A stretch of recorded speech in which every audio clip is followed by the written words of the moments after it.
الله الرحمن الرحيم إن الحمد لله نحمده ونستعينه ونستغفره من يهده الله فلا مضل له ومن يضلل فلا هادي له وأشهد أن لا إله إلا الله وحده لا شريك له وأشهد أن سيدنا ونبينا وحبيبنا وشفيعنا وقرة أعيننا محمدا عبده ورسوله صلی اللہ تبارک و تعالی علیہ وعلى آلہ واصحابہ وازواجہ وذریتہ وبارک وسلم تسلیما کثیرا اما بعد فاعوذ باللہ من الشیطان الرجیم بسم اللہ الرحمن الرحیم الہاکم التکاثر حتی زرتم المقابر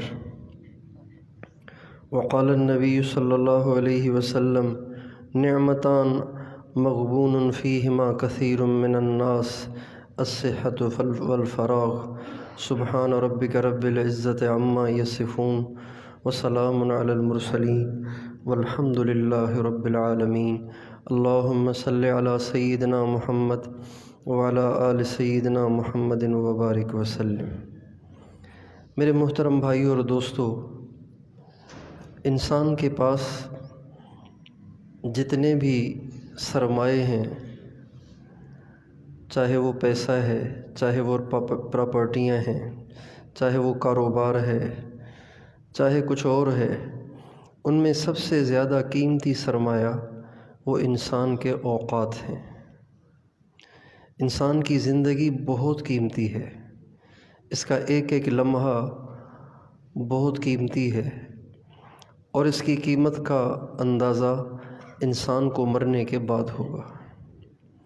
جب انسان دنیا سے جائے گا اور اپنے ہی زمانے کے، اپنے ہی جیسے لوگوں کے بلند درجات دیکھے گا، ان کی عزت اور شان شوکت دیکھے گا، تو اس دن انسان افسوس کرے گا کہ ہائے کاش میں بھی اپنی زندگی کے لمحات کو صحیح گزار لیتا تو آج مجھے بھی اللہ تعالیٰ کے ہاں یہ عزت نصیب ہوتی۔ اس لیے جتنے بھی بڑے لوگ آج تک گزرے ہیں، چاہے وہ دین کے بڑے ہوں، چاہے وہ دنیا کے بڑے ہوں، ان سب کو ان سارے بڑوں کو جو بڑائی ملی وہ اپنے اوقات کو صحیح استعمال کرنے سے ملی ہے۔ ایک بزرگ کا ارشاد ہے، یہ وقت ایک تلوار ہے، اس سے کاٹو ورنہ یہ تمہیں کاٹ دے گا۔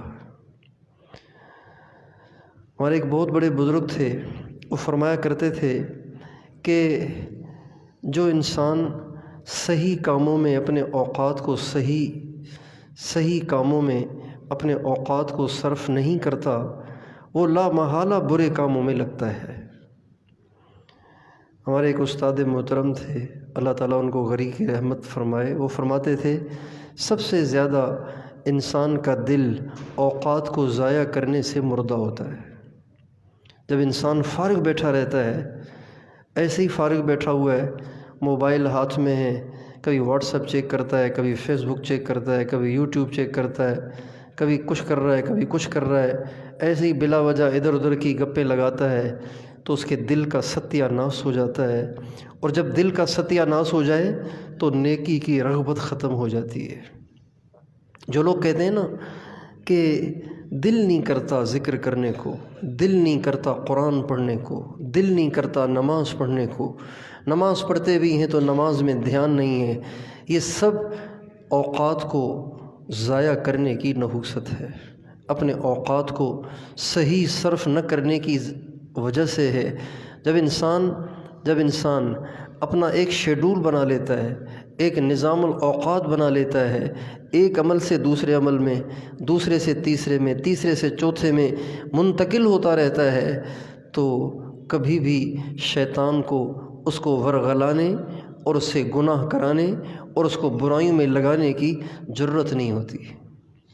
ہمارے ایک بزرگ گزرے، وہ فرمایا کرتے تھے ساری دنیا سے برائیاں ختم ہو سکتی ہیں اگر لوگ اپنے فارغ اوقات کو صحیح گزارنا شروع کر دیں۔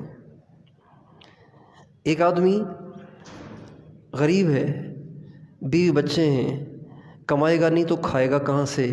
تو اس کے لیے کاروبار کی اجازت ہے، مزدوری کی اجازت ہے، ملازمت کی اجازت ہے۔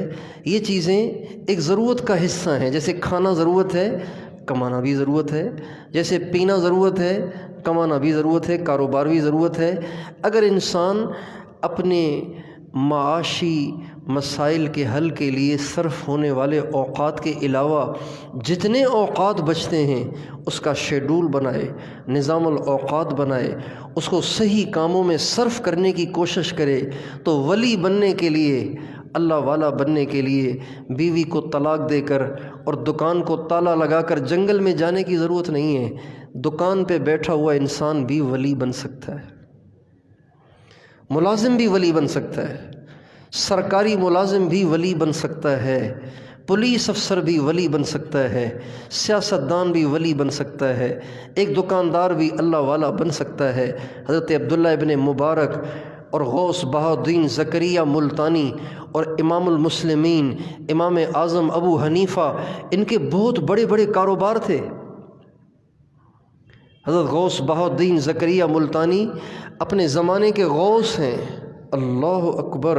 غوث دنیا میں ایک ہوتا ہے، غوث دنیا میں ایک ہوتا ہے۔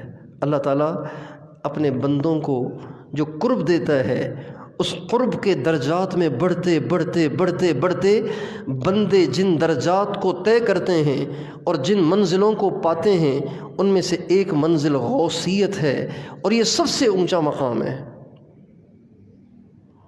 یہ سب سے اونچا مقام ہے۔ جب انسان اس پہ پہنچ جاتا ہے، جب انسان اس پہ پہنچ جاتا ہے تو پھر اس کا اللہ کے ہاں وہ رتبہ ہوتا ہے کہ اس کی دعاؤں سے ساری دنیا کا نظام چلتا ہے، اس کی دعاؤں سے ساری دنیا کا نظام چلتا ہے۔ غوث بہاءالدین زکریہ ملتانی رحمۃ اللہ علیہ اپنے زمانے میں اس درجے پر فائز ہیں کہ دنیا میں اس درجے پر فائز ان کے علاوہ اور کوئی نہیں تھا، لیکن تھے تاجر، تجارت تھی، تجارت کرتے تھے، اور ارب پتی آدمی تھے، ارب پتی آدمی تھے، لیکن یہ دنیا ساری کی ساری باہر تھی، دل میں اللہ کے سوا کچھ نہیں تھا۔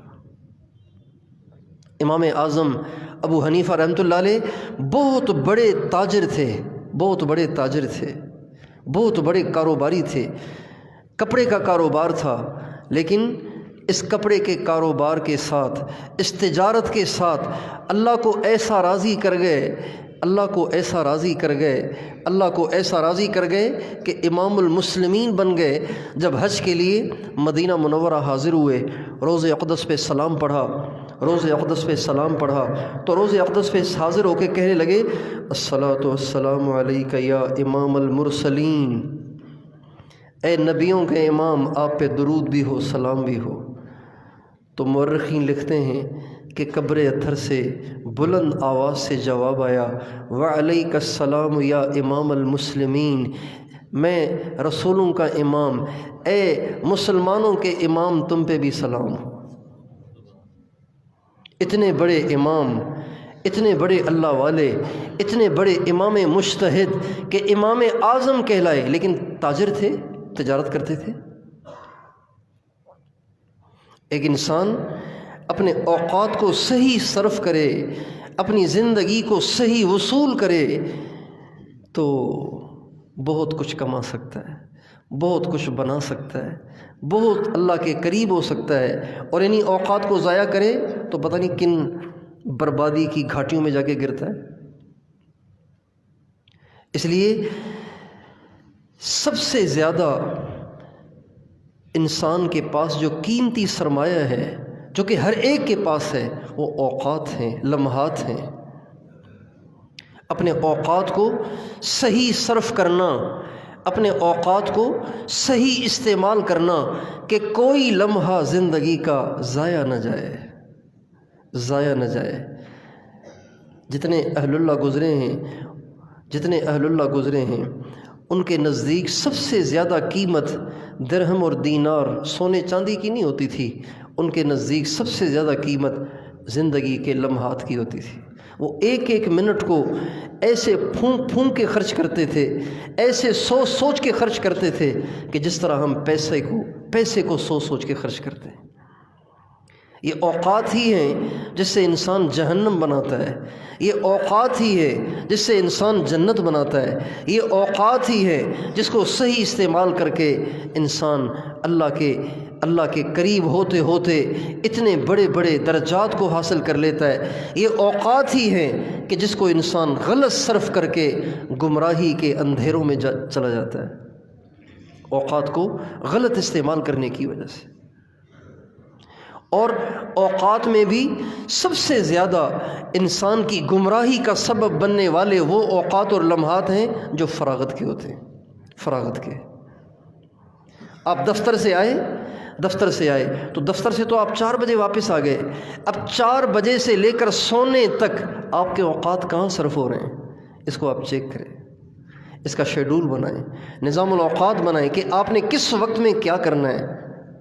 ان اوقات کو صحیح استعمال کر کے اللہ پاک کا قرب حاصل کیا جا سکتا ہے، دنیا کو بھی بنایا جا سکتا ہے، آخرت کو بھی بنایا جا سکتا ہے۔ کم قسمتی سے دنیا کا ایسا بھوت سوار ہو گیا ہے کہ لوگ اوقات کو قیمتی بناتے ہیں دنیا کمانے کے ساتھ۔ گورنمنٹ جاب الگ ہے، پرائیویٹ جاب الگ ہے، آن لائن کاروبار الگ ہے، اپنا پرائیویٹ کاروبار الگ ہے، اور گھر میں الگ کام چل رہا ہے، بچے الگ کر رہے ہیں، بیوی الگ کر رہی ہے۔ ایسا دنیا کمانے کا جنون سوار ہے کہ مرد بھی اس میں مبتلا ہیں، عورتیں بھی اس میں مبتلا ہیں۔ میرے دوستو، انسان ارب پتی بھی بن جائے تو کھائے گا تو 2 ہی روٹیاں نا، 50 روٹیاں تو نہیں کھائے گا، 2 روٹیاں کھاتا ہے، 50 روٹیاں کوئی نہیں کھاتا۔ ارب پتی بھی وہی روٹیاں کھاتا ہے، اور ایک مزدور دہاڑی پہ کام کرنے والا وہ بھی 3 روٹی کھاتا ہے۔ بلکہ تجربہ یہ ہے کہ جس کے پاس زیادہ پیسہ ہے وہ کم کھاتا ہے، جس کے پاس کم پیسہ ہے اللہ اس کو زیادہ کھلاتا ہے۔ لیکن ہمارے ہاں ایک اندھیر نگری ہے، چوپٹ راجہ ہے کہ دیکھا دیکھی دوڑ لگائی جاتی ہے۔ ہمارے استاد محترم ایک مثال دیا کرتے تھے کہ ایک شخص نے دیکھا کہ ایک آدمی بھاگا جا رہا ہے، اس نے کہا پتہ نہیں کیا ہو رہا ہے، وہ بھی اس کے پیچھے بھاگا۔ اس نے کہا 2 آدمی بھاگے جا رہے ہیں، تیسرا بھی ان کے پیچھے بھاگنے لگ گیا۔ چوتھے نے دیکھا 3 آدمی بھاگے جا رہے ہیں، پتہ نہیں کیا مسئلہ ہے آگے، اس نے بھی دوڑ لگائی، 5واں 6واں 7واں 8واں 9واں 10واں۔ تو ایک سمجھدار آدمی نے دیکھا کہ اتنے سارے لوگ اتنے سرپٹ بھاگے جا رہے ہیں، کوئی مسئلہ ہے۔ تو اس نے دوڑ لگا کے 9ویں سے پوچھا کیا مسئلہ ہے؟ کہا پتہ نہیں آگے بھاگے جا رہے تھے، میں بھی جا رہا ہوں، پتہ نہیں کیا ہو رہا ہے آگے۔ دوڑ لگا کے 8ویں سے 7ویں سے 6ٹھے سے 5ویں سے 4تھے سے تیسرے سے دوسرے سے پہلے سے پوچھا بھئی کیا مسئلہ ہے؟ کہا میں تو ویسے ہی بھاگ رہا ہوں۔ آج ساری دنیا ایسے ہی اندھا دھند بھاگی چلی جا رہی ہے۔ بچوں کو بھی پیسہ کمانے کا شوق لگا دیا ہے ماں باپ نے، اور بڑوں کو تو ہے ہی پیسے کمانے کا جنون، اس لیے چھوٹے بھی لگے ہوئے ہیں بڑے بھی لگے ہوئے ہیں، اپنی زندگی کے اکثر اوقات کو پیسے کمانے کے لیے وصول کیا جا رہا ہے۔ یہ ایک جنون ہے، اور میرے دوستو یہ تباہی ہے، یہ بربادی ہے۔ ہم دنیا میں کمانے نہیں آئے، ہم اس دنیا میں دنیا بنانے نہیں آئے، ہم اس دنیا میں بڑے بڑے گھر بنانے نہیں آئے، ہم اس دنیا میں بڑے بڑے بنگلے بنانے نہیں آئے، ہم اس دنیا میں ارب پتی بن کر مرنے نہیں آئے۔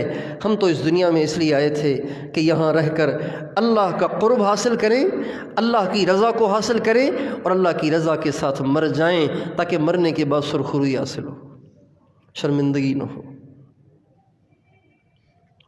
ایک مثال ہے، ایک آدمی صبح سے لے کے شام تک کما رہا ہے، شام سے لے کے صبح تک کما رہا ہے، کماتے مزدور سا تھا، کمزور سا تھا، ٹھیلے پہ چیزیں بیچتا تھا، کماتے اتنا مالدار ہو گیا کہ سارے حیدرآباد کے سارے شاپنگ مال اس کی ملکیت بن گئے، اور ساری آس پاس کی پلاٹنگ اسی کی ملکیت بن گئی، ساری سوسائٹیاں اس کی ملکیت بن گئی۔ اب بنگلوں سے کھربوں میں کرایہ آ رہا ہے، فلیٹوں کا کھربوں میں کرایہ آ رہا ہے،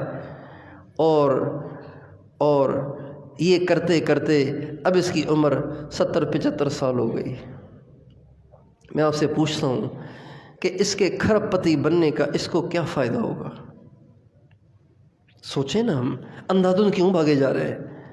اندھادھند کیوں دوڑے چلے جا رہے ہیں؟ کیوں ایسے جنون میں ہم مبتلا ہوئے جا رہے ہیں؟ اور نہ اللہ یاد ہے، نہ اللہ کا رسول یاد ہے، نہ آخرت یاد ہے، نہ جہنم یاد ہے، نہ جنت یاد ہے۔ ایسے لگ رہا ہے کہ جو جہنم کو یاد کر کے روتے تھے وہ شاید مجنون تھے، جو جنت کو یاد کر کے ساری رات اللہ کے سامنے کھڑے ہوتے تھے، ایسے لگ رہا ہے وہ تو شاید کوئی پاگل تھے، مجنون تھے، نہ سمجھ تھے۔ یہی دنیا سب سے زیادہ سمجھدار ہے کہ جنہوں نے اپنی زندگی کے ہر لمحے کو پیسہ کمانے کے لیے وقف کر رکھا ہے۔ 70 برس عمر ہو گئی، 75 برس عمر ہو گئی، جبکہ پوزیشن یہ ہے کہ سارے حیدرآباد کے سارے شاپنگ مال کا یہ مالک بن گیا ہے۔ تو اب کیا ہوگا؟ اس کا انجام کیا ہے؟ یہ شاپنگ مال کیا قبر میں ساتھ جائیں گے؟ کیا ان شاپنگ مال کا مالک ہونے کی وجہ سے اس کی قبر سنگ مرمر کی بن جائے گی، یاقوت اور مرجان کی بن جائے گی، اس کو جنت الفردوس میں جگہ ملے گی؟ یا یہ اب نہیں مرے گا، اب اس کو موت سے بچنے کا کوئی وارنٹی کارڈ مل گیا ہے؟ نہیں میرے دوستو، مرنا تو پڑے گا۔ اجل نے نہ کسرا ہی چھوڑا نہ دارا،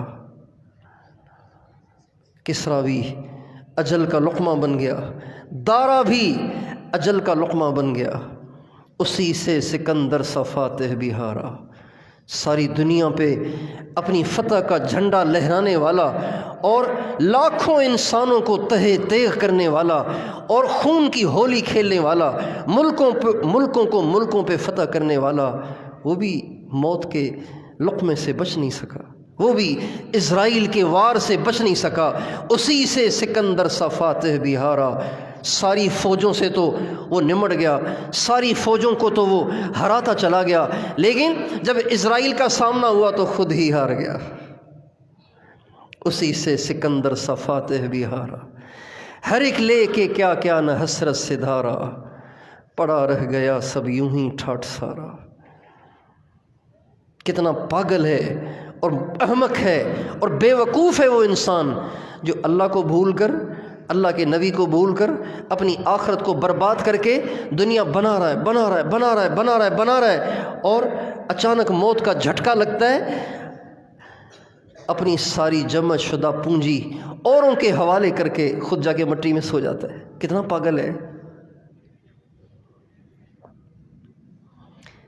قیامت کے دن اللہ پوچھیں گے، میرے بندے تم نے اتنی حرام کاریاں کی، اتنی تم نے رشوت لی، اتنا تم نے سود کھایا، اتنے تم نے حق دبائے، اتنے تم نے گھروں کو ہڑپ کیا اور زمینوں کو ہڑپ کیا، اتنا مجھے ناراض کیا، تیرے پاس نماز پڑھنے کا ٹائم نہیں تھا، وہ دنیا ہے کہاں؟ کہ یا اللہ وہ تو اوروں کو دے آیا، وہ تو اوروں کو دے آیا۔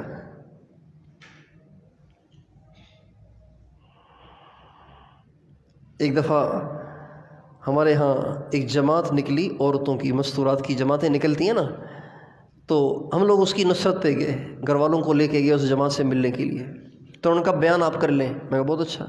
تو انہوں نے بیان کے لیے مجھے لے کر گئے ایک گھر میں، وہاں جا کے بٹھایا۔ اچھا گھر میں جب داخل ہوئے تو جیسے یہ مسجد ہے نا، یہ مسجد کتنی خوبصورت بنی ہوئی ہے، یہ جو شیشے لگے ہوئے ہیں نا، یہ شیشے پورے گھر میں یہ شیشے لگے ہوئے تھے، پورے گھر کی دیواروں پہ یہ والی نقاشی ہوئی تھی، آئینے لگے ہوئے تھے پورے گھر کی دیواروں پہ، اور گھر میں جو پلر تھے وہ بھی ایسے ہی چمک رہے تھے، اور فرش اتنا خوبصورت کچھ نہ پوچھو۔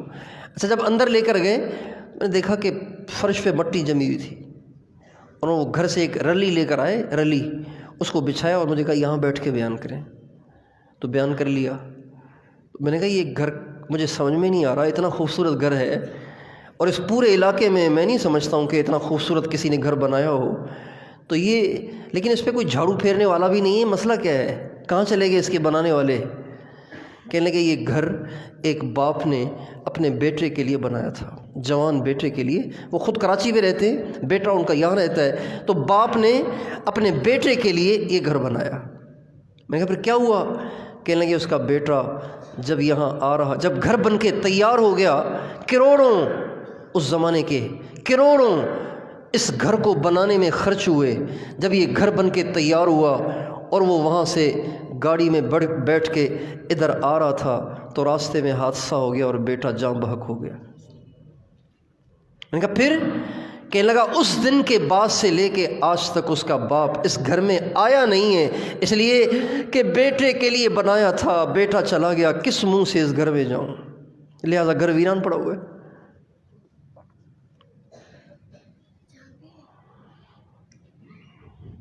اس لیے دوستو، زندگی کے اوقات پیسے بنانے کے لیے نہیں ہیں، دنیا بنانے کے لیے نہیں ہیں، یہ زندگی کے اوقات اللہ کو راضی کرنے کے لیے ہیں۔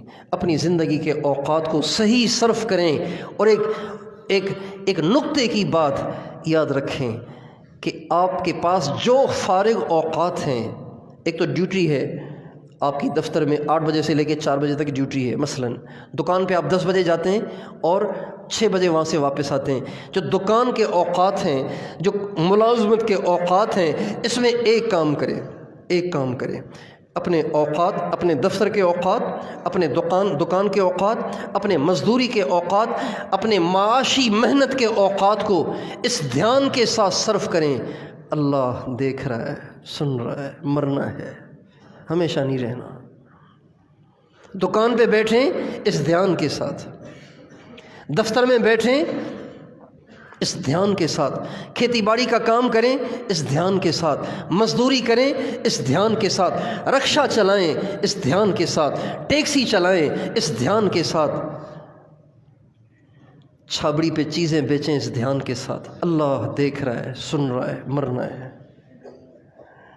اور اس کے علاوہ جو اوقات ہیں، معاشی وسائل سے جو اوقات بچتے ہیں، ان اوقات کو صحیح استعمال کرنے کے لیے ایک نظام الاوقات بنائیں۔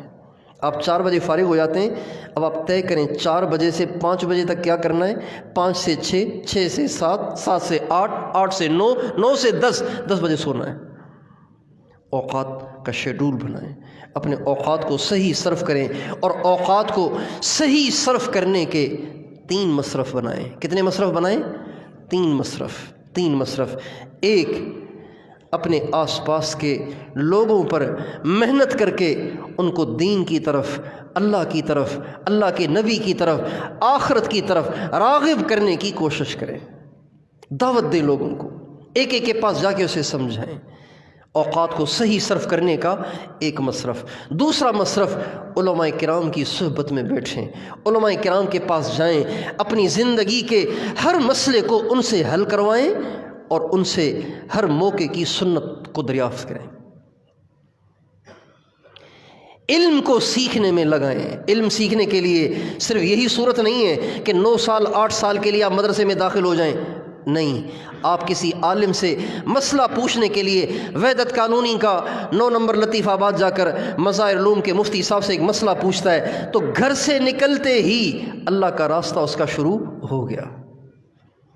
مچھلیاں اس کے لیے دعائیں کریں گی، فرشتے اس کے لیے دعائیں کریں گے، پرندے اس کے لیے دعائیں کریں گے۔ جو گھر سے چلا مظاہر علوم جا رہا ہے مسئلہ پوچھنے کے لیے، مفتاح علوم جا رہا ہے مسئلہ پوچھنے کے لیے، ریاض العلوم جا رہا ہے مسئلہ پوچھنے کے لیے،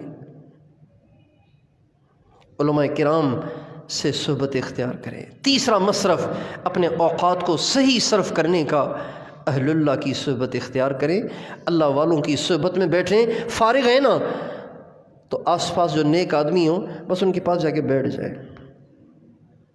گپیں لگانا ضروری نہیں ہے۔ لوگ سمجھتے ہیں کہ اہل اللہ سے استفادے کے لیے یہ ضروری ہے کہ اللہ والا تقریر کرے اور ہم سنیں، نہیں، یہ ضروری نہیں ہے۔ آپ اہل اللہ کے پاس بیٹھیں، ہر وقت ان کے دل میں جو اللہ سے محبت ہے، اللہ کے نبی سے محبت ہے، اس کی وجہ سے ان پر جو رحمتوں کا نزول ہوتا ہے نا، آپ ان کے پاس بیٹھیں گے اس میں سے ذرہ آپ کو بھی مل جائے گا۔ ان کی صحبت سے آپ کی زندگی میں خاموش انقلاب آ جائے گا، آپ کو پتہ ہی نہیں چلے گا اور آپ بدل چکے ہوں گے، آپ کو پتہ ہی نہیں چلے گا آپ بدل چکے ہوں گے۔ ہمارے ایک بہت بڑے بزرگ گزرے، حضرت مولانا محمد قاسم صاحب نانوتوی رحمۃ اللہ علیہ، انہوں نے اپنے ایک ہندو پڑوسی کو اس کے مرنے کے بعد خواب میں دیکھا۔ ان کے پڑوس میں رہتا تھا ایک ہندو، انتقال ہو گیا اس کا، مر گیا، اس کے بعد اس کو خواب میں دیکھا کہ وہ جنت میں گھوم رہا ہے۔ تو مولانا قاسم صاحب نے پوچھا، ارے آپ جنت میں کہاں؟ جنت تو مسلمانوں کے لیے ہے۔ فرمانے لگے مولانا آپ کی صحبت میں آپ کے آس پاس ہم رہتے تھے، کبھی کبھی آپ کی زیارت کے لیے آ جاتے تھے، آپ کے پاس بیٹھا کرتے تھے، یہ چند لمحے جو آپ کی صحبت میں گزرے اللہ کو ایسے پسند آئے کہ موت کے وقت بن چاہے خود بخود زبان پہ کلمہ جاری ہو گیا اور اللہ نے ایمان دے دیا، آپ جنت میں ہوں۔ کلمہ پڑھنے سے پچھلے گناہ معاف ہو جاتے ہیں۔ اپنے فارغ اوقات کو موبائل کے ساتھ گزارنے کی بجائے، تھڑوں پہ بیٹھنے کی بجائے، سڑکیں ناپنے کی بجائے، بائک لے کے ادھر ادھر گھومنے کی بجائے اور بائی پاس پہ جا کے ایوب ہوٹل پہ چائے پینے کی بجائے، کسی ریسٹورنٹ پہ کھانا کھانے کی بجائے، ایسے ہی آؤٹنگ کرنے کی بجائے جا کے کسی صاحب دل کی صحبت میں بیٹھ جایا کریں، جا کے اپنے محلے کے ایک ایک مسلمان کی ذہن سازی کر کے اس کو ہدایت پہ لانے کی کوشش میں صرف کریں اور علماء کی صحبت میں صرف کریں۔ اگر اوقات کو اس طرح ہم نے صرف کر لیا تو یقین جانیے اس کا مرنے کے بعد ہمیں وہ اجر ملے گا کہ ہم اس پہ اللہ کا شکر ادا کریں گے۔ تو کیا خیال ہے اپنی زندگی کے اوقات کو پوری احتیاط کے ساتھ اور پوری بیداری کے ساتھ سوچ سمجھ کے خرچ فرمائیں گے نا انشاءاللہ؟ اپنی زندگی کے اوقات کو ضائع نہیں کریں گے نا؟ اور اگر کچھ نہیں مل رہا نا، نہ کوئی عالم آپ کو ملتا ہے، نہ کوئی اللہ والا آپ کو ملتا ہے، تو مستند علماء اور اہل اللہ کی کتابیں رکھ لیں اپنے پاس، اس کو پڑھتے رہا کریں۔ کتابیں پڑھنے کا ماحول ختم ہو رہا ہے۔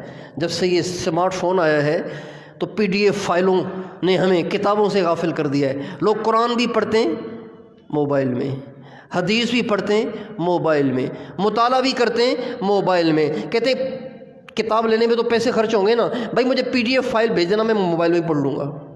ایسے نہ کرو، کتابیں پڑھو، لیکن کتابیں مستند علماء کی پڑھیں۔ کسی اللہ والے سے پوچھیں کہ مجھے کون کون سی کتابیں پڑھنی چاہیے، ان کتابوں کے ذریعے بھی اللہ کا تعلق حاصل کیا جا سکتا ہے۔ تو کوشش فرمائیں گے انشاءاللہ، اللہ تعالیٰ مجھے اور آپ کو اپنی زندگی کو صحیح استعمال کرنے کی توفیق عطا فرمائے۔ سنتیں پڑھ لیجیے۔